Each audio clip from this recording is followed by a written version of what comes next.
Hari ini enaknya makan apa ya? Hmm, hari ini enaknya pakai baju apa ya? Apa aku pakai baju coklat aja? Gak deh, kayaknya pakai baju putih deh. Kenapa ya hari ini? Kecuan aja nggak sih? Apa ayam goreng? Apa nasi padang? Aku ingin ini sih. Aku ingin itu sih. Aku ingin. Hai hai hai.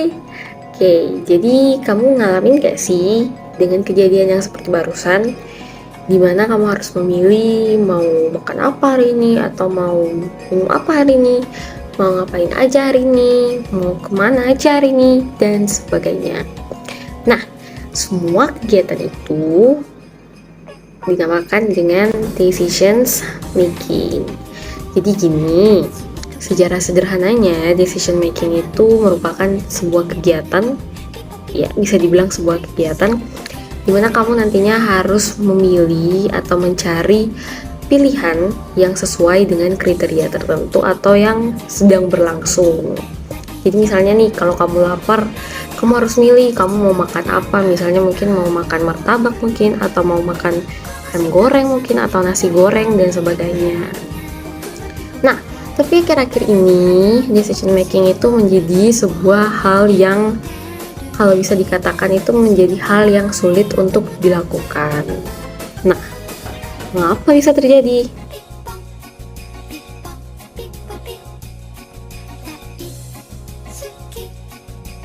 Yang pertama, yaitu kendala yang bersumber pada diri sendiri. Jadi, kendala ini seperti namanya, bersumber pada diri kamu sendiri. Misalnya, mungkin kamu waktu itu ragu-ragu, jadi kamu tidak bisa bersikap tegas pada diri kamu sendiri untuk mengambil keputusan.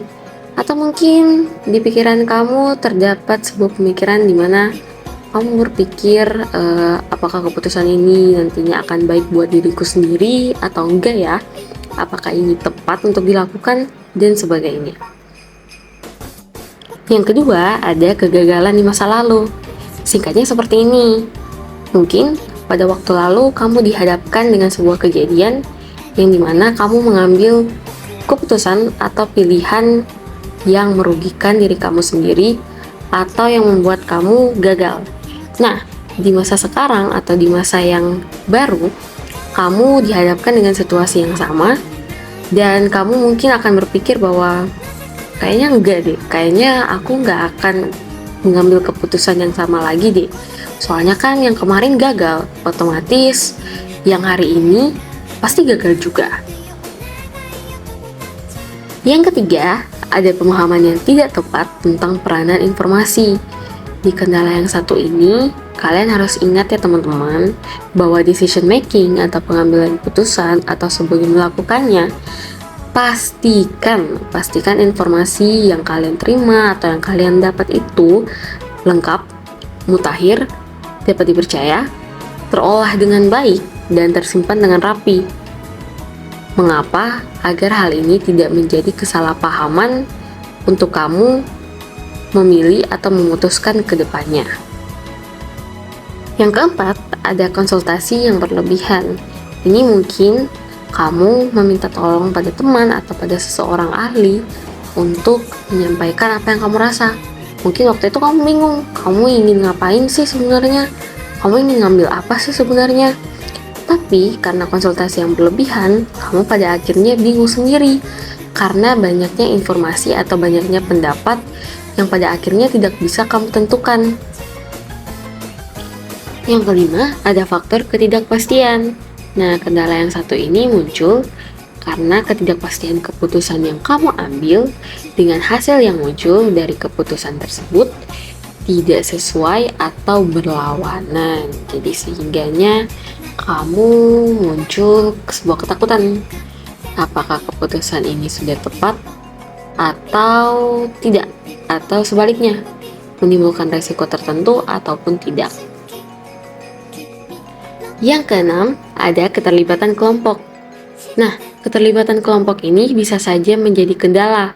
Karena di dalam sebuah kelompok itu kan punya banyak macam-macam orang dengan pendapat yang berbeda-beda.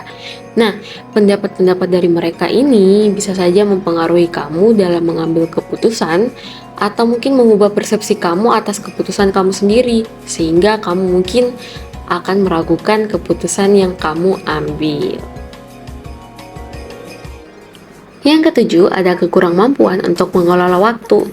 Jadi begini, misalnya kamu diberikan waktu sekitar sejam atau 2 jam, di mana kamu harus memilih, kamu harus mengerjakan pekerjaan kantor, atau mengerjakan tugas, atau memilih untuk menonton sebuah pertunjukan, atau nonton YouTube, dan sebagainya.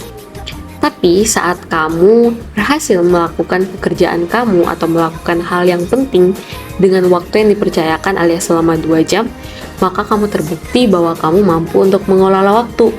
Sebaliknya, jika di waktu yang sama dan kamu tidak berhasil memilih apa yang terpenting bagi kamu, maka itu dikatakan bahwa kamu tidak mampu untuk mengelola waktu. Yang terakhir adalah faktor atau kendala kemalasan. Nah, ingat, yang ini benar-benar harus dihindari ya, karena pada dasarnya kemalasan tidak akan membuahkan hasil apapun dan tidak akan membuat kamu mengembangkan sesuatu yang baru. Dan ini akan membuat kamu stuck di situ-situ saja dan tidak bisa mengambil keputusan untuk langkah yang lebih lanjut ke depannya. Nah, itu tadi beberapa kendala yang bisa saja menghambat kita untuk melakukan decision making atau pengambilan keputusan. Nah, perlu diingat ya teman-teman, bahwa setiap harinya atau dalam kehidupan kita itu akan selalu dihadapkan dengan yang namanya decision making atau pengambilan keputusan, baik dalam perkara kecil maupun perkara yang besar. Perkara yang kecil itu misalnya kayak tadi deh, yang kayak mau makan apa hari ini, mau pergi kemana hari ini, mau ngapain aja, ataupun yang perkara besar seperti kayak tahun ini atau semester ini aku akan magang atau enggak ya, apa aku keluar dari jurusan ini aja, atau apapun itu. Waduh, aku kedepannya nanti gimana, kayaknya aku mau ngambil langkah ini deh, kayaknya aku mau ngambil langkah itu deh. Dan itu semua termasuk decision making.